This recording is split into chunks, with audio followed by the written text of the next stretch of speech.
जिल्हा परिषद ही पुन्हा एकदा अजित पवारांच्या राष्ट्रवादीने काबीज केलेली आहे। अजित पवारांचा बालेकिल्ला हा त्यांनी राखलेला आहे। अजित पवार म्हणजे बहुमताचा 73 पैकी 37 हा बहुमताचा आकडा आहे आणि तो राष्ट्रवादीने सध्या तरी 39 जिल्हा परिषदेच्या जागा जिंकलेल्या आहेत। सुदेश, हा 73 पैकी मला वाटतं फक्त 55 जागांचा निकाल आहे। म्हणजे अजूनही कुठेतरी अजित पवारांचे जसं तू मगाशी म्हटलास तसं 50च्या पुढे जाण्याची शक्यता आहे। यस, नाकारता येत नाही। आणि जो भाजपने सुरुवातीच्या कालांमध्ये जो जोर धरला होता तो जोर कुठेतरी ओसरताना पाहायला मिळतोय। म्हणजे सुरुवातीला भाजप 20 जागांवरती कुठेतरी आघाडीवरती होते।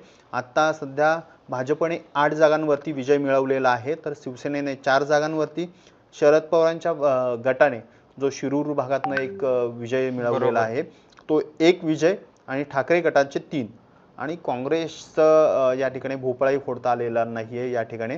परंतु आत्ताची परिस्थितीला पुणे जिल्हा परिषद पुन्हा एकदा अजित पवारांनी आपल्याकडे घेतलेली आहे।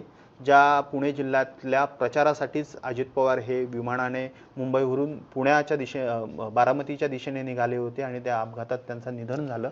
मात्र त्यानंतर देखील पुणे जिल्ह्यात जे काही अजित पवारांनी काम केलेलं आहे त्या कामाला स्मरून मतदारांनी त्यांच्याच बाजूने कल दिला असल्याचं किंवा त्यांच्या श्रद्धांजलीपर त्यांना मतदान केलं असल्याचं पाहायला मिळतंय। नक्कीच सुदेश, जर आपण काँग्रेसची आकडेवारी बघितली तर काँग्रेसला भोपळाही फोडता आलेला नाहीये।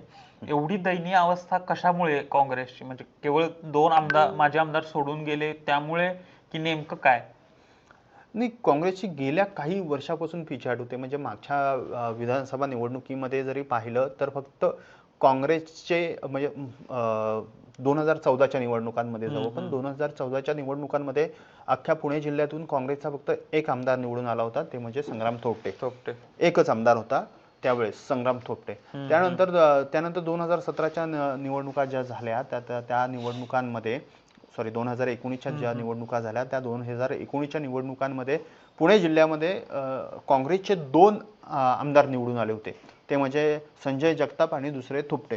त्यावेळेस देखील थोपट्यांना ताकद द्यावी असं साधारणतः बोललं जात होतं, कारण का विरोधी पक्षनेते थोपट्यांना केलं जाईल, विधानसभा अध्यक्ष केलं जाईल किंवा म्हणजे पुणे जिल्ह्यातून एकमेव आमदार होता जो भाजपची लाट असताना निवडून आला होता, त्यामुळे पुण्यामध्ये काहीतरी ताकद दिली जाईल असं वाटत होतं। परंतु